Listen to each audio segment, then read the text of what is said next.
तुझी एवढी हिम्मत, माझ्या नावाचा गैरवापर करून मलाच फसवतोय?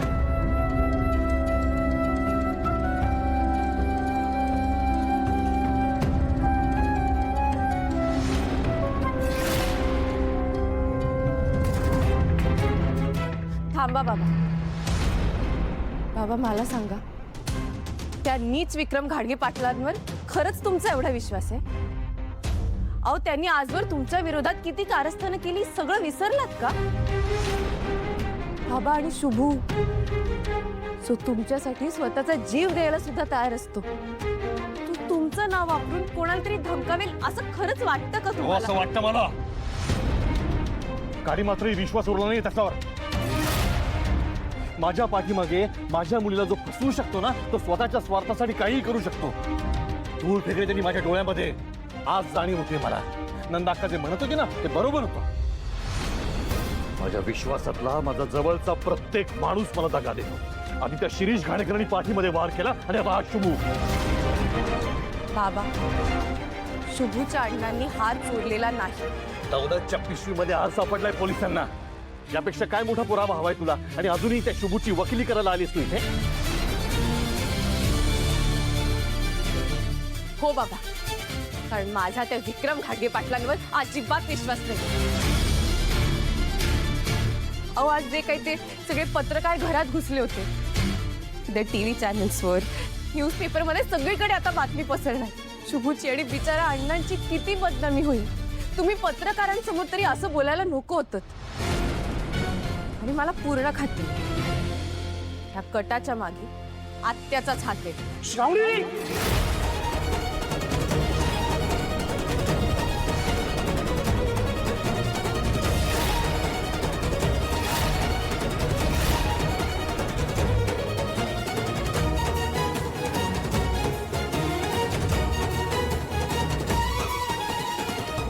ठीक आहे, आता तुम्हाला माझं बोलणं पटत नाहीये ना, पण एक दिवस तुम्हाला नक्की कळेल की मी आणि शुभू खरं बोलत होतो.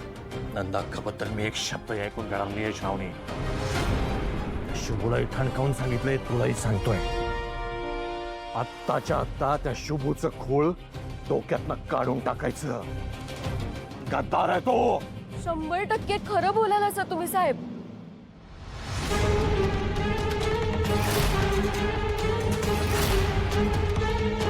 अहो, त्यांना बाहेरच्या जेवणाची सवय नाही आहे.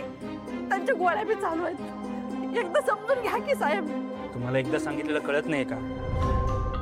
हे घर नाहीये, पोलीस स्टेशन आहे माझं. त्यामुळे त्यांना जे सरकारी जेवण असेल तेच मिळेल. रुद्र सर, तुमचं वैर माझ्याशी आहे ना? मग माझ्यावरचा राग माझ्या निष्पाप आईवडिलांवर का काढालाय तुम्ही? ए बाबा, तुझ्यासारख्या नोकऱ्याशी वैर घेऊन काय करू मी? काय मिळणार आहे त्या दुश्मनीतनं मला? इथे मी कोणाचा सूट घ्यायला नाही, माझी ड्युटी करायला बसलोय. असो. आणि हा, तुझ्या चोर बापाला घरचं जेवण देण्याची एवढीच जर हौस असेल ना तुला, तर एक काम कर, कोर्टात जा, चांगला वकील कर आणि मॅजिस्ट्रेटची परवानगी घेऊन. आणि एकदा का मॅजिस्ट्रेटची परवानगी मिळाली की भेट त्यांना, मी देतो ना परवानगी. आणि मग काय, पंचतारांकित हॉटेलमधलं जेवण द्यायचंय का त्यांच्यासमोर पंचपक्वानं वाढायचे ते बघा तुम्ही. या रुद्र सर, तुम्ही. श्रावणी, मला तुमच्याशी 2 मिनिटं महत्त्वाचं बोलायचं. सॉरी, ॲक्च्युली ना माझ्या डोक्यात 100 विचार सुरू आहेत आता. आणि हो, ते जे काही सगळं झालं ना, ते एक मिसअंडरस्टँडिंग होतं. मिसअंडरस्टँडिंग? श्रावणी, तुम्ही विसरताय का? हॉस्पिटलमध्ये तुम्ही स्वतः माझा हात हातात घेऊन मला आय लव्ह यू म्हणलं. आणि फक्त म्हणून मी तुमच्या बाबांकडे तुमचा हात मागितला ना. तेच, हे सगळंच एक मिसअंडरस्टँडिंग आहे. हे बघा, त्या दिवशी ना मला वाटलं तिकडे शुभू आहे. मी तुम्हाला शुभू समजले आणि म्हणून आय लव्ह यू म्हणाले. त्यामुळे तुमचा सगळा गैरसमज झालाय. मी खरंच सांगते, माझं फक्त आणि फक्त शुभूवरच प्रेम आहे.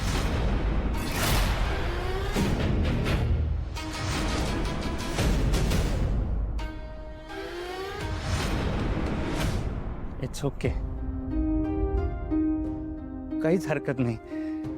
मला तुमच्या भावनांचा आणि तुमच्या मतांचा खूप आदर आहे. सॉरी. मला तुम्हाला हर्ट करायचं नव्हतं आणि थँक्यू मला समजून घेतल्याबद्दल. आपण मित्र राहू शकतो का? हो नक्कीच. मी येते.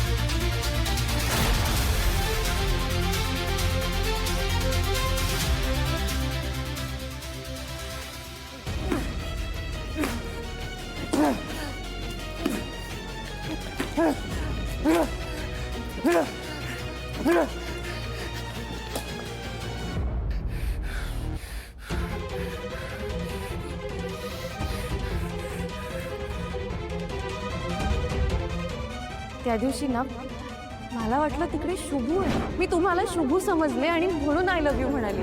माझं फक्त आणि फक्त शुभूवरच प्रेम. आणि फक्त शुभूवरच प्रेम. आणि फक्त शुभूवरच प्रेम.